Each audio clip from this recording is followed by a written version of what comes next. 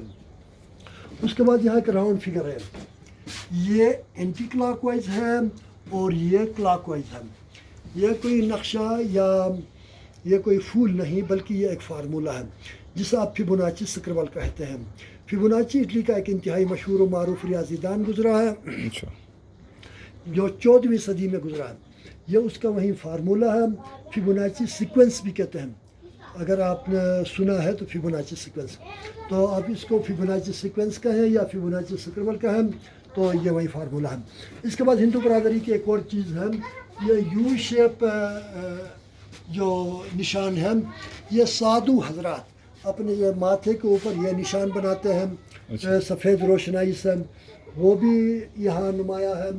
پھر چرچ یا مندر کے اندر داخل ہوتے ہوئے دروازے کے ساتھ وہ ایک گھنٹی لٹکاتے ہیں، تو وہ دروازے سے داخل ہوتے ہوئی یعنی داخل ہونے سے پہلے وہ گھنٹی بجاتے ہیں، پھر اندر دروازے کے اندر داخل ہوتے ہیں، تو یہاں پہ یہ گھنٹی کی نشانی بھی بنی ہے۔ اس کے بعد یہاں کچھ سن فلاور کے پھول ہیں۔ یہ سن فلاور کا پھول کہا جاتا ہے کہ یہ اسکندر اعظم کے قرون کی نشانی ہے۔ اسکندر اعظم آپ کے گندھارا میں جو ہی داخل ہوئے اس کا جو تاج بنا ہوا تھا وہ 9 پتوں والا سورج مکھی کا پھول بنا ہوا تھا، اس لیے یہ سورج مکھی کا پھول اسکندر اعظم کے قرون کی نشانی سمجھا جاتا ہے۔ تو یہ ایک چائنیز سائن ہے، آئے جی پھر اندھیرا چھانے سے پہلے ایسا نہ ہو کہ پھر اندھیرا چھا جائے۔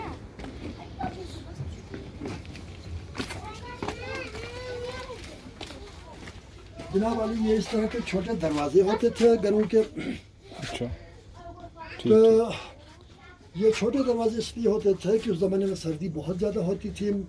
آج کے دور میں بھی تقریباً دسمبر جنوری کے مہینوں میں -15 سے 16 تک ٹمپریچر گر جاتا ہے۔